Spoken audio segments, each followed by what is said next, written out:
Hello students, welcome to NCERT Exercises Solution Series. So in the previous episode, we have done question number 4.23. Here we are going to do question number 4.24. So let's start the lecture.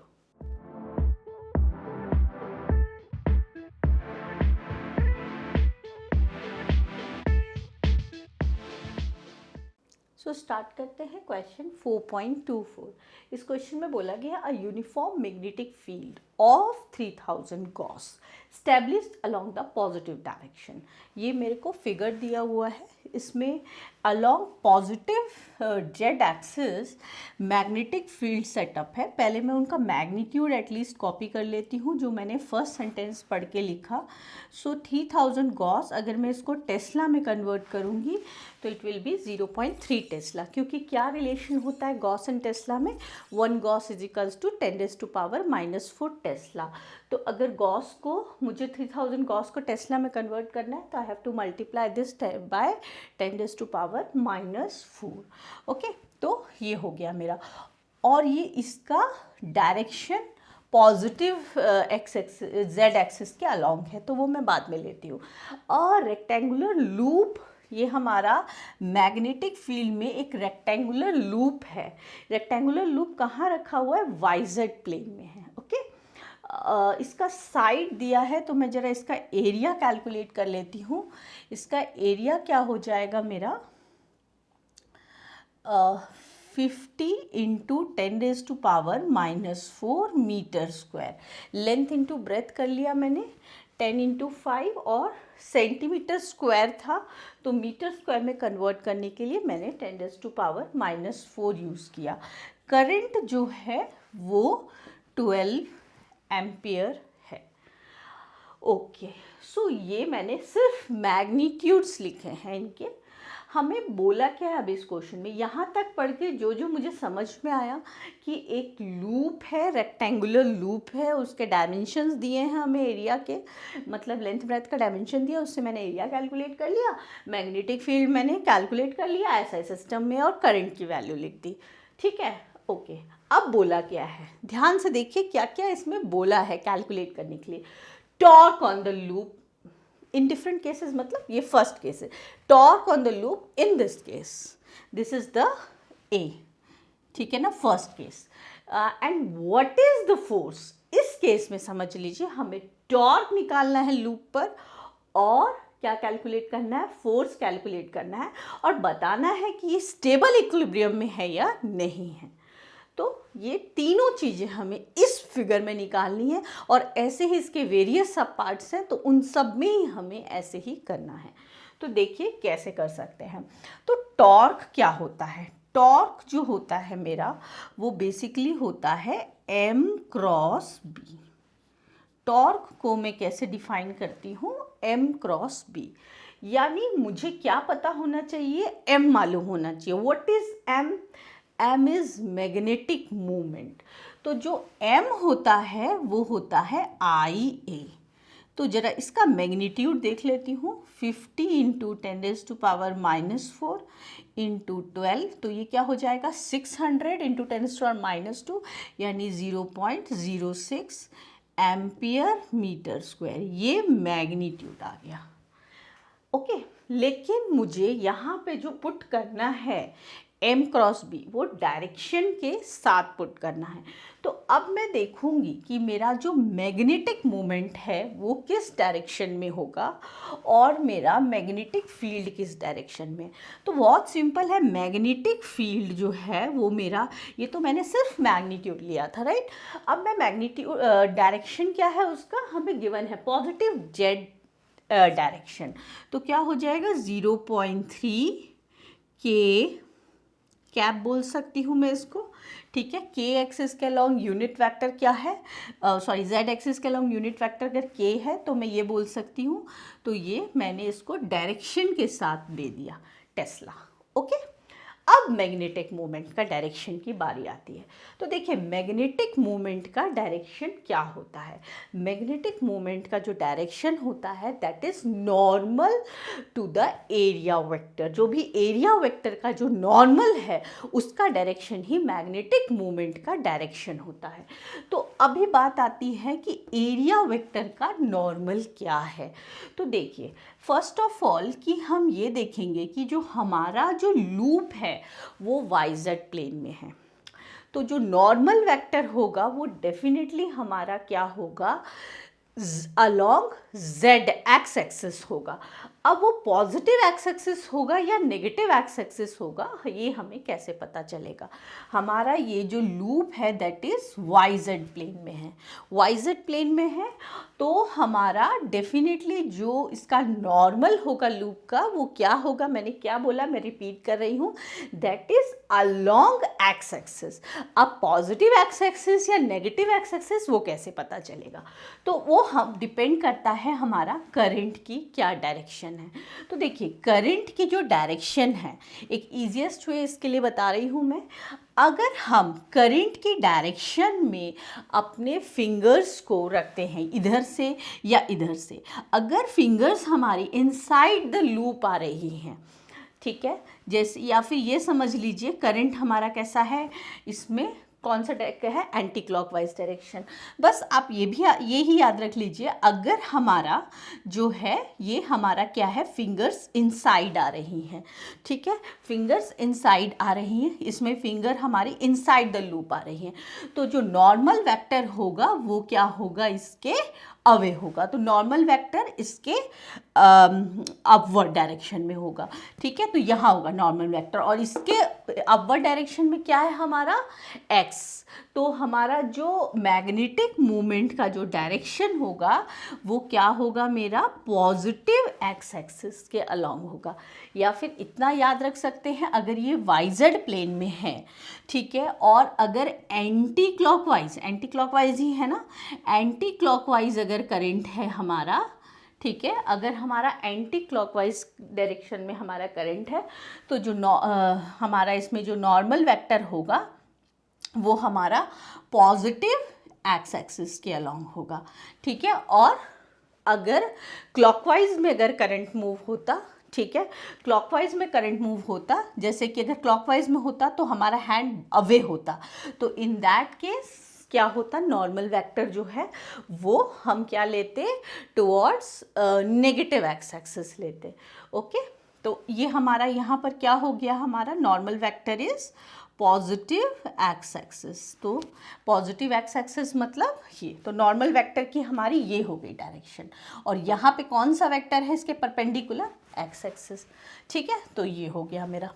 Okay, क्योंकि ये तीनों आपस में perpendicular है, ये x axis है, ये इधर है, ठीक है, और नॉर्मल वेक्टर का भी डायरेक्शन वही है, अलोंग एक्स एक्सिस, ठीक है। तो ये मेरा मैग्नेटिक मूवमेंट का डायरेक्शन के साथ आ गया। अब टॉर्क क्या होगा, M क्रॉस B। तो M क्रॉस B देखिए, M क्या है, 0.06, ठीक है, 0.06, I cross B is 0.3K, ठीक है। ओके, अब क्या होगा मेरा 0. ये कितना हो जाएगा मेरा 0.018, और मैं इसको लिख सकती हूँ 1.8 इंटू 10⁻⁻², ठीक है, I क्रॉस K। अच्छा, I क्रॉस K क्या होता है, ये आपने क्रॉस प्रोडक्ट्स में पढ़ा होगा, क्या होता है क्रॉस प्रोडक्ट्स के लिए मैं ये कुछ बातें लिख सकती हूँ, I क्रॉस J क्या होता है, K। Okay, J cross K I, और K क्रॉस I J होता है, ठीक है। और इसका अगर हम अपोजिट करेंगे तो वो नेगेटिव साइन आ जाता है, राइट, यही पढ़ा है आपने क्रॉस प्रोडक्ट में। तो अगर J क्रॉस I करेंगे तो -K, K क्रॉस J करेंगे तो -I, हमें क्या करना है, I क्रॉस K करना है, K cross I positive J होता है। तो ये कितना हो जाएगा मेरा, ये कितना हो जाएगा मेरा, डायरेक्शन के लिए ये सब काम हम कर रहे हैं, ये कितना होगा मेरा -J, माइनस जे। तो इसका मतलब हमारा क्या आ गया, टॉर्क का जो मैग्नीट्यूड है, ठीक है, ये डायरेक्शन के साथ हो गया। तो टॉर्क का मैग्नीट्यूड क्या हो गया मेरा 1.8 इंटू 10⁻⁻² न्यूटन मीटर, और डायरेक्शन क्या हो गई उसकी, डायरेक्शन हो गई उसकी अलोंग नेगेटिव वाई एक्सिस, ठीक है, अलोंग नेगेटिव वाई एक्सिस उसकी डायरेक्शन हो गई, ठीक है। बाकी आप इसको डायरेक्ट भी m क्रॉस b से निकाल सकते हैं, क्रॉस कर्व रूल यूज़ करके, ठीक है। बाकी इसमें ये बेस्ट मेथड है आपका, मैथमेटिकल वे में हमारा हो गया ये सारी चीज़ें। तो ये तो हमने टॉर्क निकाल दिया। तो हमारी ये बात क्लियर हो गई कि टॉर्क क्या होगा, इसमें मैग्नीट्यूड टॉर्क ये होगा, एंड डायरेक्शन जो होगा अलॉन्ग नेगेटिव वाई एक्सिस होगा, क्योंकि यहाँ माइनस जे कैप आ रहा है। ओके, अब बात आती है फोर्स। तो एक बात आपको याद रखना है, कोई भी करंट कैरिंग कॉइल, कोई भी हमारा कॉइल अगर मैग्नेटिक फील्ड में रखा हो तो close loop placed in a magnetic field, then it act as magnetic dipole। और magnetic dipole जो होता है जब यूनिफॉर्म मैग्नेटिक फील्ड में रखा होता है तो नेट फोर्स उस पर 0 लगता है।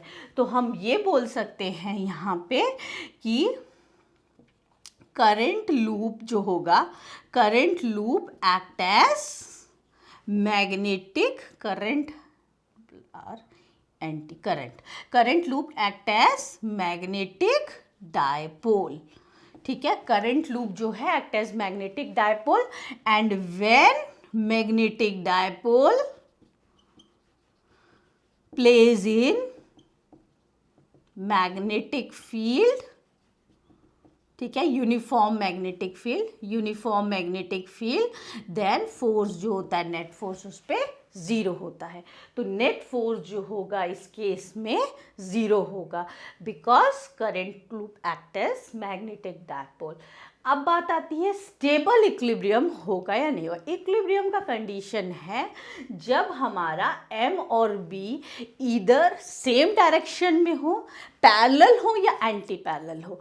तो पैरेलल या एंटी पैरेलल का मतलब है दोनों एक ही एक्सिस के अलोंग होने चाहिए। जैसे ये I है तो ये भी I के अलोंग होता, या ये J है तो ये भी J होता, या ये J है ये -J होता। तो इक्विलिब्रियम की कंडीशन है कि एंगल जो होना चाहिए 0 डिग्री और 180 डिग्री होगा।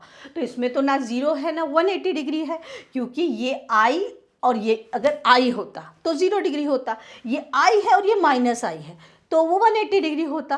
तो ये this is not the state of equilibrium, ये स्टेट इक्विलिब्रियम की ही नहीं है, तो स्टेबल इक्विलिब्रियम तो हो ही नहीं सकती। तो this case is not in the state of equilibrium. ये हम इसका आंसर देंगे इस थर्ड पार्ट का, ठीक है। ये सेकेंड पार्ट का आंसर है, this is your first part answer for this figure only, and third part का हमारा आंसर हो जाएगा this is not in state of equilibrium. Equilibrium की स्टेट में नहीं है तो स्टेबल इक्विलिब्रियम हम नहीं बोलेंगे, ठीक है। स्टेबल इक्विलिब्रियम हम नहीं डिटेक्ट करेंगे इस केस में। सो देखते हैं इसका B part. This is B part. Actually ये बी पार्ट जो है बिल्कुल सेम है आपके ए पार्ट से, तो मैं इसको आपको डायरेक्टली बता देती हूँ, क्योंकि सिर्फ उसमें हमने कॉइल को जो है करंट कैरिंग कॉइल को ऐसे वर्टिकली लिया था और इसको ऐसे हॉरिजॉन्टली रख दिया। अदरवाइज़ आप देखेंगे कि करंट का डायरेक्शन भी सेम है। आप इधर ओपन करेंगे तो आपका फिंगर्स इधर की तरफ मूव कर रही है करंट, ठीक है। करंट एंटी क्लॉकवाइज डायरेक्शन में हो रहा है, करंट एंटी क्लॉकवाइज डायरेक्शन में हो रहा है, तो जो हमारा मैग्नेट नॉर्मल वेक्टर होगा that is along the positive Z axis, positive X axis, ठीक है। यानी आई जो मैग्नेटिक मूवमेंट का डायरेक्शन होगा वो आई वेक्टर के अलोंग होगा, राइट, आई वेक्टर के अलोंग होगा, और मैग्नेटिक फील्ड जेड वेक्टर के अलोंग है। तो ये सारी चीज़ें मैंने डेटा वही ले लिया है। ये मैग्नीट्यूड्स है, मैग्नीट्यूड्स तो सब में सेम रहेगा, बी ए आई और एम का मैग्नीट्यूड तो वही है, ठीक है। हमारे पास क्या है, इसमें जो बी वेक्टर है, अच्छा बी वेक्टर भी एक्चुअली वही रहेगा, वो चेंज नहीं हो रहा है, that is along Z axis, positive Z axis. And इसमें जो मैग्नेटिक मूवमेंट है ये भी प्रीवियस क्वेश्चन की तरह ही है, दैट इज़ इसका जो नॉर्मल वेक्टर होगा वो हमारा ये होगा पॉजिटिव जेड एक्सिस के अलोंग। तो क्या होगा, आई एम्पियर मीटर स्क्वायर। तो इसका जो आएगा हमारा टॉर्क का हम करेंगे तो जो मेरा प्रीवियस केस में आया था, ठीक है, वही आएगा मेरा। क्या आ जाएगा मेरा, इन दोनों को मल्टीप्लाई करेंगे 1.8 इंटू 10⁻⁻², ठीक है। और मेरा क्या हो जाएगा, एम क्रॉस बी ना, आई क्रॉस के विच इज़ -j, ठीक है, -j, ठीक है, न्यूटन मीटर।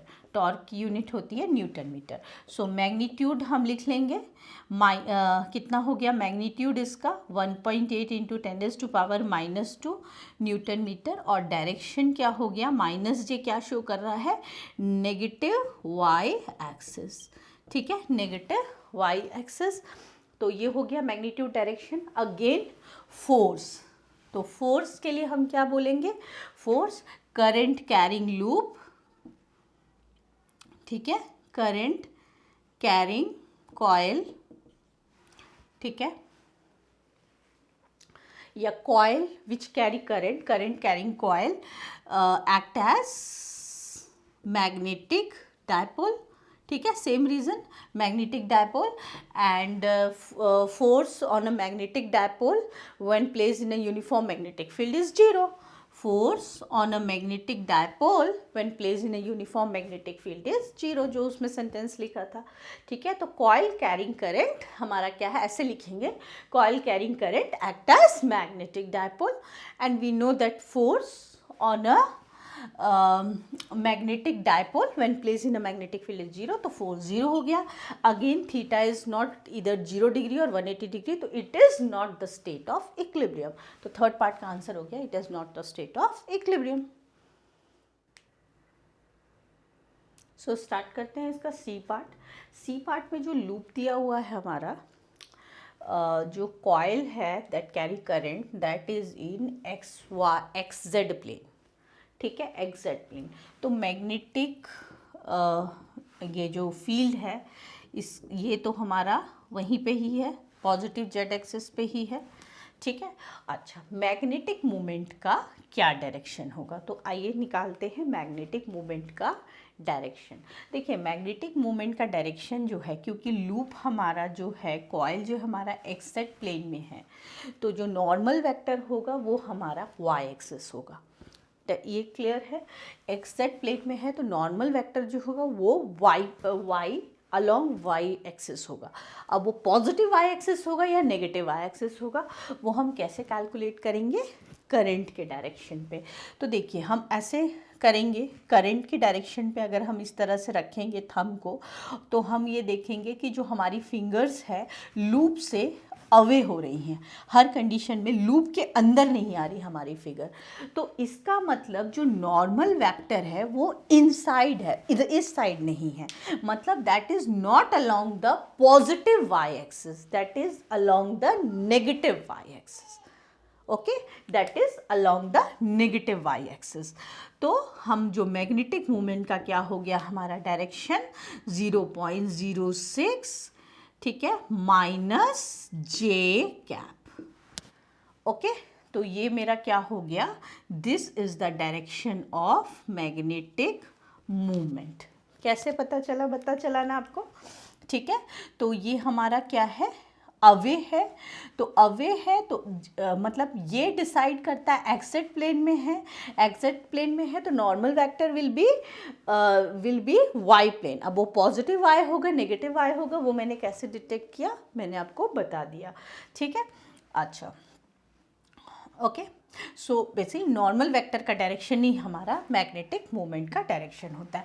अब हम करेंगे इसको, जब हम इसका मैग्नीट्यूड निकालेंगे m क्रॉस, यानी 0.06 minus 0.06 j, okay, cross b is how much 0.3 k, okay.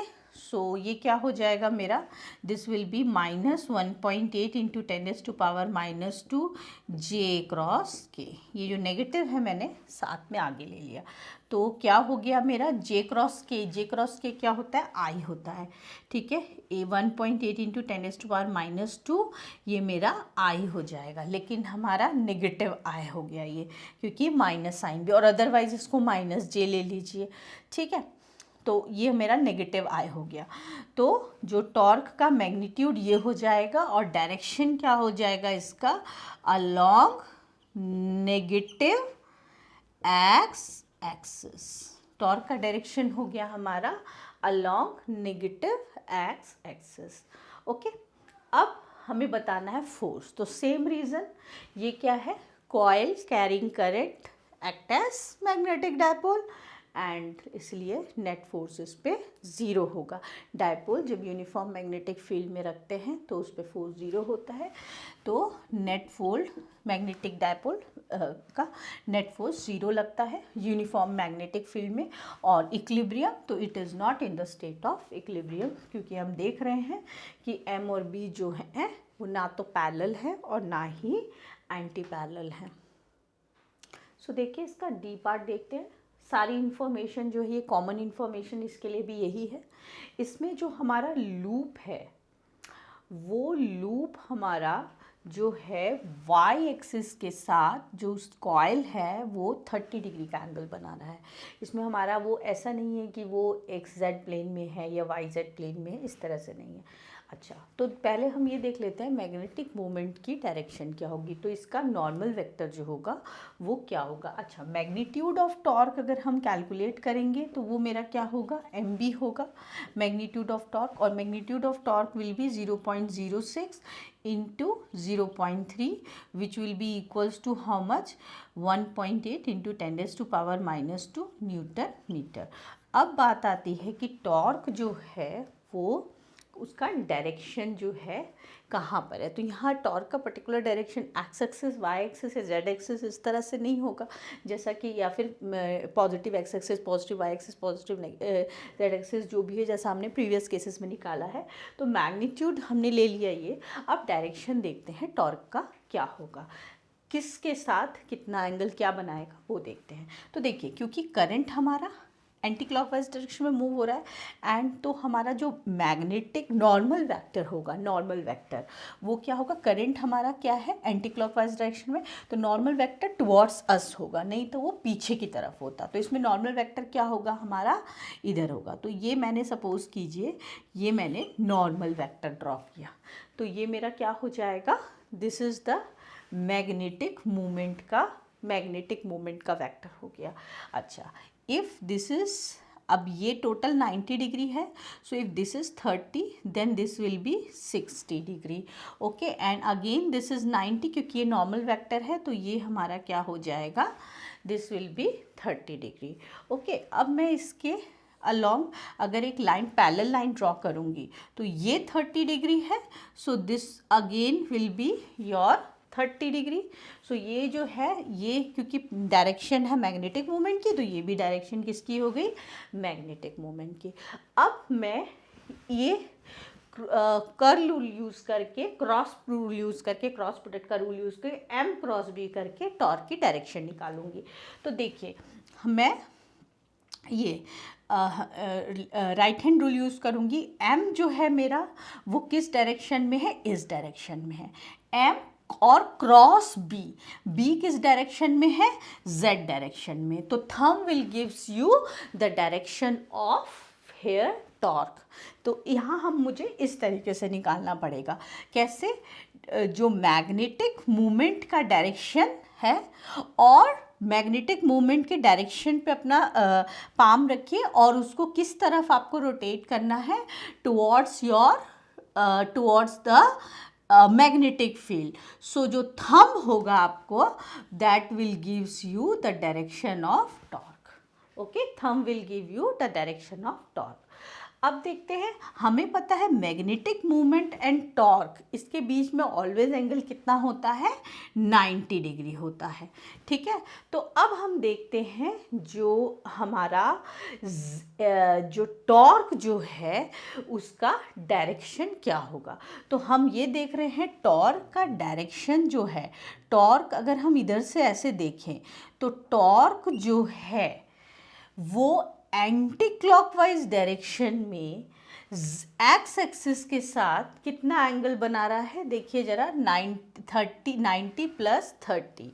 तो जो ये हो गया हमारा टॉर्क का जो डायरेक्शन हो गया वो क्या हो गया हमारा 120 डिग्री, ठीक है ना, विथ एक्स एक्सिस, ठीक है, in anti clockwise direction, anti clockwise direction. और अगर मैं क्लॉकवाइज डायरेक्शन में बात करूं तो जो टॉर्क जो है हमारा क्लॉकवाइज डायरेक्शन में बात करूं तो वो कितना डिग्री का एंगल बनाएगा, torque with the x axis कितना एंगल बनाएगा in clockwise direction, torque will make angle of 360 minus 120 which is 240 degree with x axis in clockwise direction. तो ये मैं डायरेक्शन जो है टॉर्क का बोल सकती हूँ। ओके, अच्छा, इसके बाद फोर्स, तो अगेन फोर्स हमारा इस केस में भी ज़ीरो होगा, क्योंकि रीज़न क्या है, it is again a coil carrying current which act as magnetic dipole, and so net force will be zero, and this is not obviously the state of equilibrium. So start करते हैं इसका ई part. इसमें देखिए जो loop है हमारा वो x Y plane में है। ओके, लूप हमारा एक्स वाई प्लेन में है, तो जो मैग्नेटिक मूवमेंट का डायरेक्शन होगा या नॉर्मल वेक्टर जो होगा that is along positive Z axis और नेगेटिव जेड एक्सिस। तो वो देखते हैं हम पॉजिटिव जेड एक्सिस होगा या नेगेटिव जेड एक्सिस होगा नॉर्मल वेक्टर का डायरेक्शन। तो क्योंकि हम ये देखेंगे करंट एंटी क्लॉकवाइज डायरेक्शन में, फिंगर्स हमारी लूप के अंदर की तरफ है, तो जो नॉर्मल वेक्टर का डायरेक्शन होगा वो इस साइड की तरफ होगा।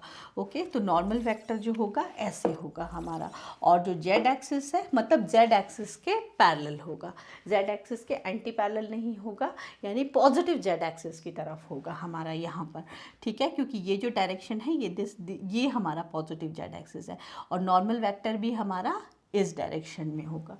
तो जो मैग्नेटिक मोमेंट है हमारा वो क्या होगा, 0.06 के एम्पियर मीटर स्क्वायर।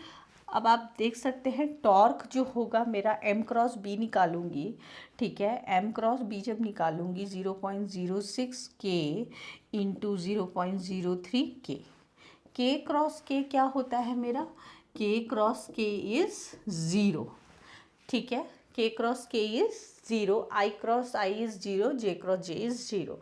तो k क्रॉस k क्या होगा, 0। तो मैग्नेटिक टॉर्क जो होगा मेरा, नेट टॉर्क उस पर 0 हो जाएगा। ठीक है, सो नेट टॉर्क मेरा 0 हो गया।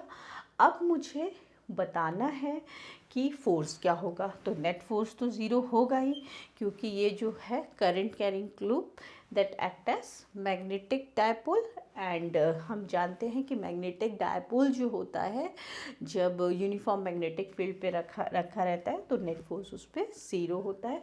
वो हो गया। अब बात आती है इक्विलिब्रियम की। सो हमारा टॉर्क 0 है, तो ये हमारा इक्विलिब्रियम का केस होगा, it is a state of equilibrium. अब हम चेक करेंगे whether it is stable equilibrium और अनस्टेबल इक्विलिब्रियम।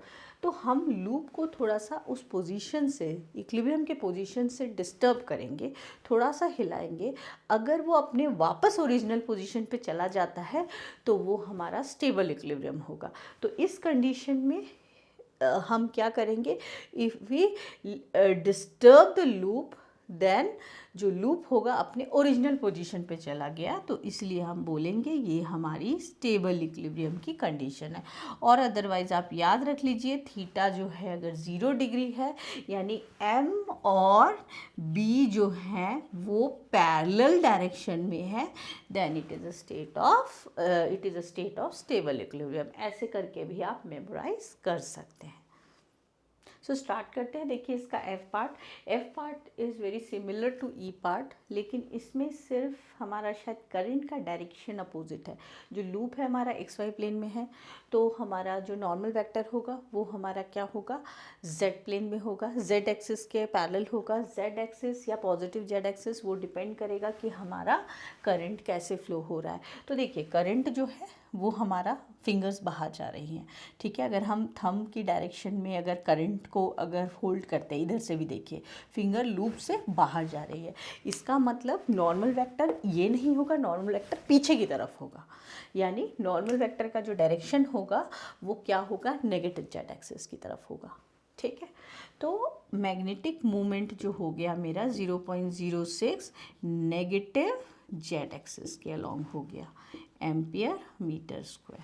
ओके, ये हो गया मेरा। अब टॉर्क हम निकालेंगे अगेन, -0.03 इंटू 0.06 के क्रॉस के, ठीक है, या फिर के क्रॉस माइनस के। तो ये अगेन मेरा क्या हो जाएगा, 0 हो जाएगा। तो टॉर्क का मैग्नीट्यूड मेरा क्या हो गया, 0 हो गया। और अगर मैं इसका एंगल देखूं, ठीक है, तो वो कितना होगा, के है और नेगेटिव के है, means angle between B and M क्या है, 180 डिग्री है, दोनों एक दूसरे के एंटी पैरेलल है। तो यहाँ पे मेरे को पता चलता है कि थीटा मेरा 180 डिग्री है, ठीक है। उसको बाद में देखते हैं क्या यूज़ है इस थीटा का। फोर्स भी 0 होगा, अभी तक तो सभी केस में मैं इसका रीज़न बता चुकी हूँ। तो क्यों होगा फोर्स आपको पता चल जाएगा 0। एंड थीटा हमारा 180 डिग्री है। थीटा हमारा 180 degree means it's a state of unstable equilibrium. इसका मीनिंग क्या हुआ, जब हम इस लूप को डिस्टर्ब करेंगे अपने ओरिजिनल पोजीशन से, तो वो अपने पोजीशन को, ओरिजिनल पोजीशन को वापस जो है रिगेन नहीं करेगा, ठीक है। अगर उसको अपने पोजीशन से डिस्टर्ब करेंगे तो वो अपने ओरिजिनल पोजीशन में वापस नहीं आएगा। So it's a state of equilibrium but unstable equilibrium. Okay, it's a state of unstable equilibrium. Force 0 होगा, टॉर्क 0 होगा। और तो ये याद रख सकते हैं, when theta is 180 degree then it's a state of unstable equilibrium, and when theta is 0 degree it's a state of stable equilibrium. Okay, so here in this episode we have finished question number 4.24. In next episode we will be covering from question number 4.25 onwards. So till then keep practicing.